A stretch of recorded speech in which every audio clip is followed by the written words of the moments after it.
Hello, I'm Michael Cart. Welcome to the California Library Leader Memory Project. It's our pleasure this time to interview Stephen Moses, retired Executive Director of the California Library Association. Stephen, welcome. Thank you. And for the sake of context, let's begin by asking you to tell me a little bit about yourself. Well, I was born in Germany. My family came over in 1936. We were Jewish emigres. We moved directly to San Francisco. My father was a doctor, so after a year he took his exams and started a successful practice. I grew up in San Francisco, went to Berkeley to get my undergraduate degree, went on to Columbia University and got an MA in English and then an MS in Library Science. Interesting. Were you in fact a reader when you were young? Yes, but not the way perhaps librarians would have liked me to be.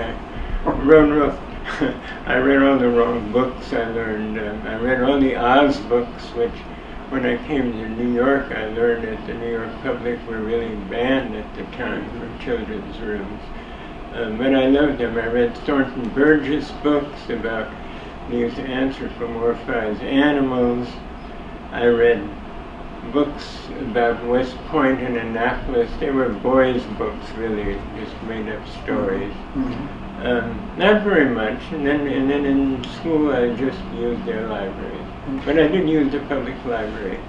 Can you tell me a little bit about the path to your career in librarianship? I guess it really was a default position. I was an English major. I thought I'd become an English professor. After I finished my master's, I was drafted, and 2 years in the Army, I came out and I really lost my passion for the idea of becoming an English professor. It just wasn't a driving thing. Certainly not strong enough to do all the work to get a doctorate in English. I needed a job. I was living in New York. I thought I'd go into publishing, but that's pretty hard to get. You need connections. And so someone just said, well, why don't you go and work at the library? And so I had no idea what I might do. I went to the New York Public, the main building, and was interviewed, and I got a job that day. Oh, really? Yes. The branch librarian where I was assigned happened to be in the building, and someone else interviewed me, and that was it. So I was told when to report to the library in the following week, and when I came in, they asked me if I was the new librarian or the new clerk, and I said, I'm the new librarian. I had no idea you had to go to library school to become a librarian. So after about 2 hours of looking at the collection and familiarizing myself, why, the real librarian appeared, and I was exposed. So I became interested in libraries while working there as a clerk. I was impressed with what we were doing, with the service we were giving. I met John Corey, who was head of the New York Public Library branch system, and a very impressive man. And I can't claim him as a mentor, but he impressed me sufficiently that I began looking at that. And then I applied to library school at Columbia, was interviewed by Robert D. Lee, who was the dean then, and accepted and given some credit for my Army years, so I didn't have to start until fall. So I did 30 units and got out. And did you have any role models or mentors who encouraged you to explore librarianship as a career? I went to East 79th Street, which was a very upscale library. That's Upper East Side, very good clientele. And there, the assistant branch librarian was Bernice McDonald, who was then just a senior librarian, but she eventually succeeded John Corey as head of the New York Public Library branch system. And so she was my first true mentor. She encouraged me, she talked to me about what things I might be doing and interested in. And so after a year I went back to Columbia, and I was going to do a doctorate in library science. I got a job there, so my tuition was free, and I became sort of a research assistant to the dean, Robert Lee, and did various projects for him. What brought you to California? Being offered the CLA job some years later by Phyllis Dalton, who was president of CLA and the assistant state librarian. What year was this, Stephen? 1969. And I met Phyllis then at midwinter in 1969 in Washington, and she told me that they needed a new executive director, and I recommended a couple of people, and then she wrote me about 2 months later and sent me a copy of a survey done by Booz Allen Hamilton at great cost of CLA, advising them how they should reorganize, and they wanted me to critique the survey. And I did, and then they called and asked me to come for an interview. And I came to San Francisco, and the executive board was there in the Hilton Hotel, and I met with them, and that evening she called and told me I had the job. You certainly get jobs in a hurry, don't you? Yes, there's no long waiting. Of course, I'm skipping around. I was working at the State Library in New York, I as a library consultant, so I was living in Albany. So we moved from Albany to Sacramento. I see. Before you got to Sacramento, what kinds of consulting were you doing, Steph? We were all assigned geographic areas in New York State. And mine was skipped around. I was here, then I was there, and we had various jobs. One was to get libraries that had not joined their respective library systems, they were holdouts, to join. And it turned out that I was quite good at that. So they moved me around, and I really tied up all of the systems that I was assigned to. You were very persuasive. Well, yeah, I got along with the boards, I guess. And then also, I did consulting work to the State Correction Department, and went to all of the state prisons and recommended things there, including in prisons that were so old they didn't have a library. I recommended putting portable classrooms into the prison yards. We lifted them in with a crane. Yeah, and that was interesting. That worked out pretty well in some places. That's fascinating. So then you became executive director of CLA. What were your first impressions of the job once you undertook it? Oh, I didn't know anything about California. I grew up here, of course. I didn't know about the California library scene. I saw right away that it was a very difficult situation there. And the association was really in tatters. We had a deputy executive director who had wanted my job, and she was doing everything she could to undo me, to get me fired. And when I arrived at CLA, I was shown my office, and the furniture was gone. After I got the job, I went to Sacramento and met David Brunton, who was my predecessor. And he had a fully furnished office with a desk and chairs and all the accoutrements. And when I came back, all that was there was one of those metal typewriting tables, you know, when the leaves fold up and the portable, and then the typewriter is in the middle, and a folding chair, sort of one of those cheap Samsonite folding chairs you get. And she said,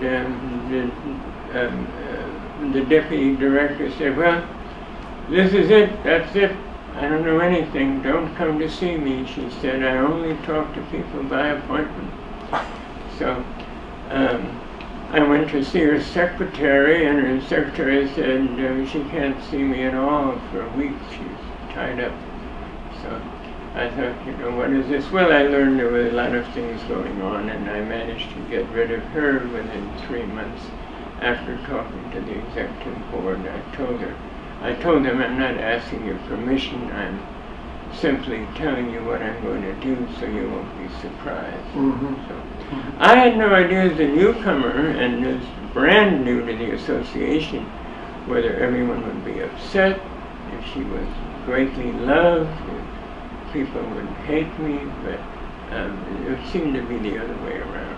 So Well, that's good. we had lost our tax status. We had a charitable nonprofit tax status, and my predecessor David had managed to lose that status, which meant that we were paying a lot of taxes, and the association was really in the red. And I didn't know anything about charitable association. We didn't teach that in library school, but I managed to, we had a pro bono attorney who was a friend of Phyllis Stahl, and poorly advised us, very poorly, and which is why we lost it. And so I went to San Francisco, and I found a really good attorney who knew tax law back and forth, and especially nonprofit affairs. And he said that he would try to get it back. And we were heavily in debt. I had no money for the payroll. I had to borrow from the scholarship fund just to meet the payroll.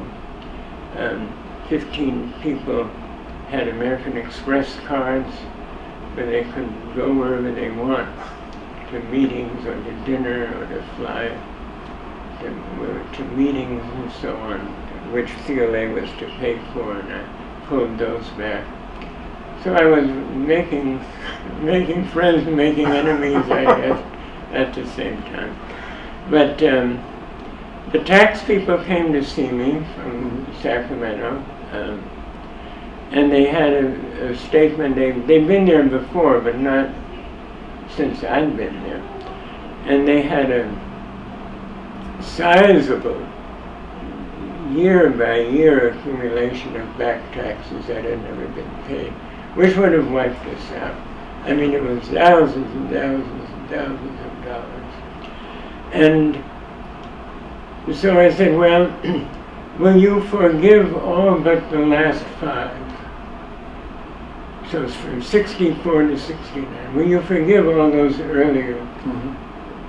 And he said, well, I've checked. And so he came back a few days later.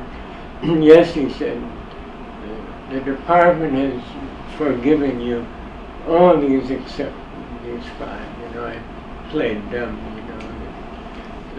So I'm fine. So then I called the attorney I had hired, Robert Castle, and I said,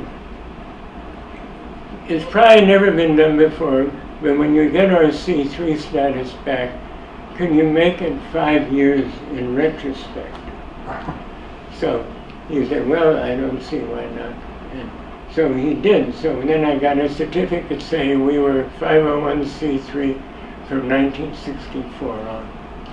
So then the tax man came again, and he said, you wanted his taxes? And I'm sorry, I said, we owed no taxes, because here it is from the IRS. We have a, you know, we're 501c3 from the day you mentioned. So he said, well, I've never been taken, but you really did it. So he really congratulated me, was very impressed. Associations were changing in those days.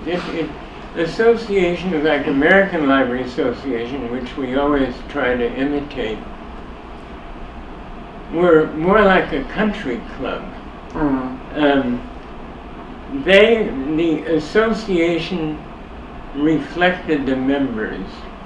So we had all these members, most of them white, many women, some men, mostly directors and assistant directors, who would go to the conferences. Now the conferences in those days, until plane travel became common, took a long time. If the conference was in New York and you were in Los Angeles, you'd spend almost a week getting there, and then there would be the meeting, and then you'd spend virtually another week coming back.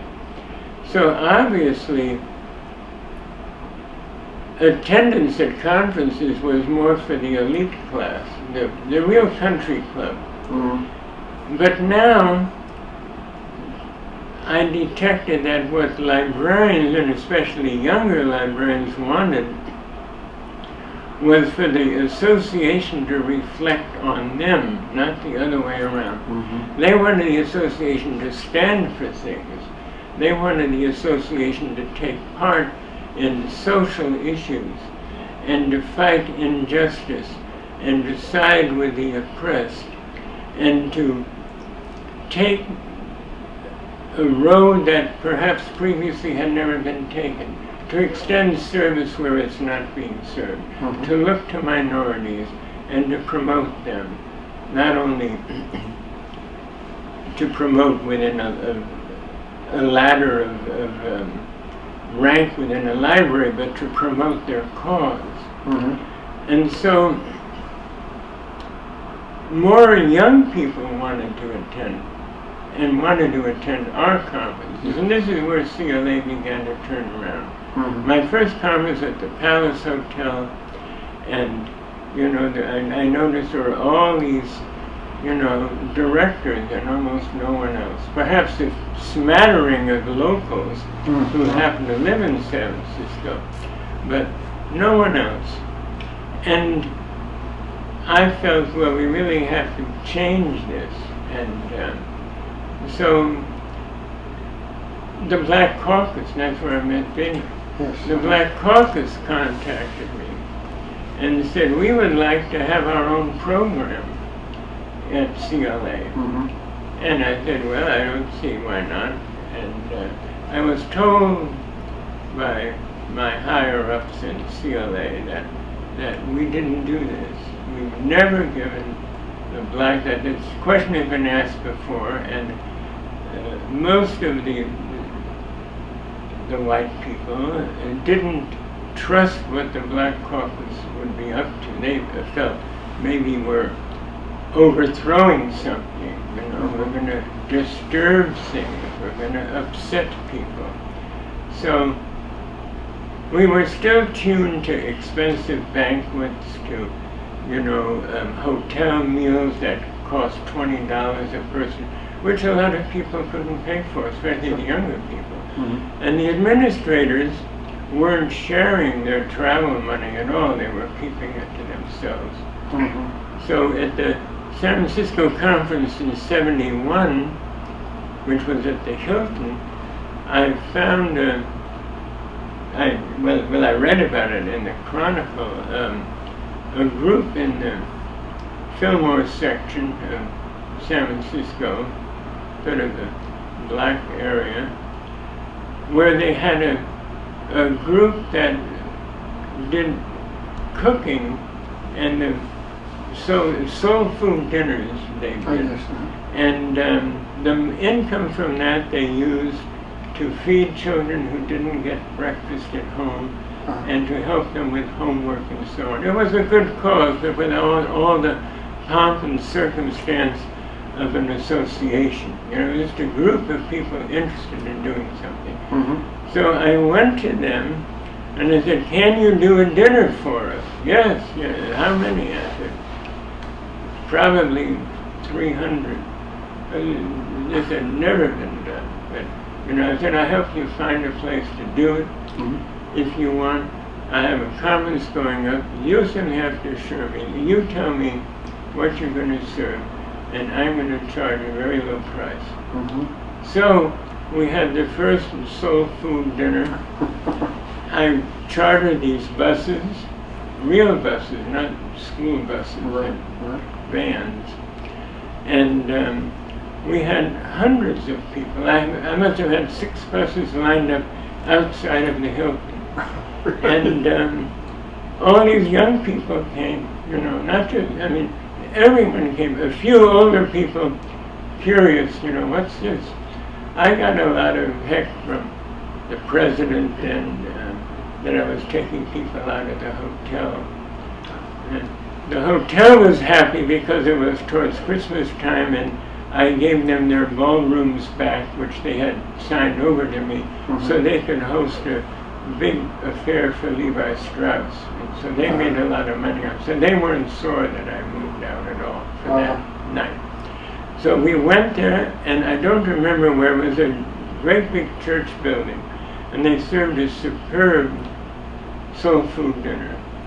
And I told them, now, with the leftovers, I told them that in advance, you make this, you get the leftovers, you're going to make sandwiches and maybe some pie or something, and I'm going to have a food truck, and it will pick up all this food, and I'm going to take all these people on a tour of libraries, and midway we'll stop at the food truck and they can get out and have a free lunch.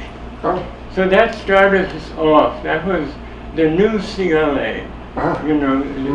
I wasn't doing it to cater to anyone. I was doing it to sort of shake up some old people my age.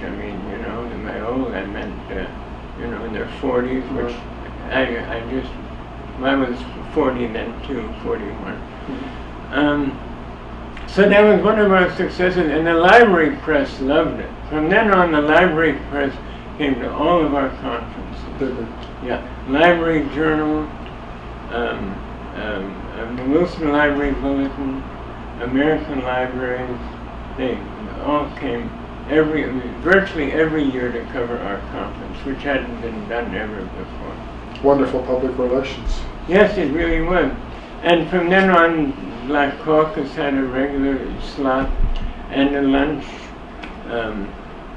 Later, the Chicano groups came, the Hispanic groups, and finally, toward the end, even the Asian librarians had a group. So that's how I got started and tried to mold the association so that people would see that the association is reflecting on them, not that simply the people are reflecting the association. Then what do you consider to be the hallmarks of a successful library leader? Certainly not to confuse library leadership with ascending to the job of director. I've known directors who are not leaders, and I've known leaders who are not directors. If you're both, that is wonderful. The hallmark is that you see the library as an entity, and you try to extend that entity, you try to make something happen, you try to make more of it than it is. I used to ask people when, for instance, I'd meet with a board of trustees, what would you do if you received twice as much funding? And invariably they would say more of the same, totally without any ideas that more of other things exist, that it's possible to do things you're not doing.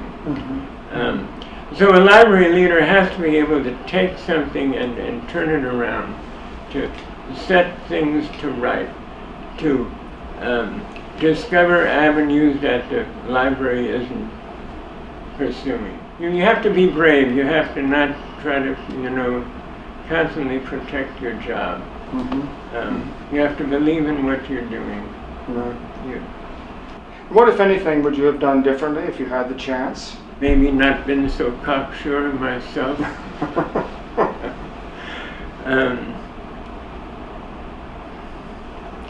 you know, I thought of that question, and it's easy to self-criticize, but I was really, you know, I saw only one avenue. Probably my great debacle with the truth missions, neo-Nazi people in 1984. All I can say is I wish I hadn't given them a part of the program, and I wish I hadn't sold them a table, and I wish I hadn't given them a sounding board. But having done that, all that, I would not have done anything differently. I might have employed a public relations person to speak for us right then and there, and I might have brought in our attorney earlier. But beyond there, I wouldn't have done anything differently. What are some of your proudest professional accomplishments? Having gotten CLA into really a nationwide among libraries association. We were an entity. People knew about us outside of California. People looked to us for leadership, for new things, for stepping out of line and finding something that can be fixed and doing it. We were the first in many things, first association to use credit cards, first association to put up no smoking signs. Now today that sounds laughable, but when I put up no smoking signs in our council meetings, which there was a lot of grumbling, you know, who gave him the right to do that, you know, I gave myself the right. I got calls from from ALA. How did you do it? Chris Hoy wanted, he was the conference director there. He wanted to know, how did you do it? He'd been wanting to do it for years. I said, I just bought these signs and I put them around the room before the meeting started, and people believed in them, you know, and that's how. So seize the moment. And lastly, what advice would you give to those considering leadership positions in libraries? Don't be too discouraged, would be my first advice. Don't let the lack of funds or the threats get you down. Certain things have changed. One is, for example, that the concept that led most of what we did was information service, which we saw ourselves as, whether it's to professors and students in a university, or to students in a school, or in public library cases to the city people, the business people, and as well to the card holders. Information service, the service has changed to a commodity. And so the whole idea of we're going to show you how to do this, we're going to help you, we're going to benefit together, you'll be able to do it yourself the next time. People don't want all of that palaver anymore. They don't want to learn where the information comes from or how you look it up yourself. They just want to get that bit of information and go away. Our library, which is certainly not a foremost library, principally what people come in there for now is to use a computer. It's really, you know, more and more almost, to put it in an old sense, like a typing hall, like a study hall. More computers, more people, that's more better. That's sort of the idea. Programs to bring in children, and this is the essential thing, that they're going to be your biggest constituents in the future, is to bring in whatever children you can, help people who wouldn't use the library otherwise. We used to pretty much ignore them. You know, can't read, too bad. But you know, now it's quite different, and we really try to get the support we can. And we become more politically astute. That would be the other advice I would give. We used to stay out of politics. We used to not worry about the city council or whoever hands out grants. Now we have to know how to speak up. We have to know not to appear belligerent to other departments of the city or county or whatever that are fighting for the same money. Fearing that if the fire department gets more, we get less. You have to sort of look at how you can make both of us receive a little more and have them support us. Once you turn them off, they'll always be turned off. You have to keep these other departments with you. And we've tried to do that here. And on occasion, I spoke to the city council, mostly when I was president of the library board, and assured them that we're not here to fight any of the other city departments. We're just to be there. Now we're down to 4 days, and I gave the slogan to the trustees, and they liked it. Keep 5 alive. Keep the idea of day 5 alive and not buried, and no one will remember we ever had 5 days. You know, keep harping on it. And the city council on its own is now very aware that we're down from 5 to 4. Even new members who never knew about us before. Yeah, so it's very clever. More public relations in point of fact. Yeah, absolutely. Well, absolutely. we will keep 5 alive, Stefan. Thank you very much for talking with us. Well, you're welcome. You're welcome.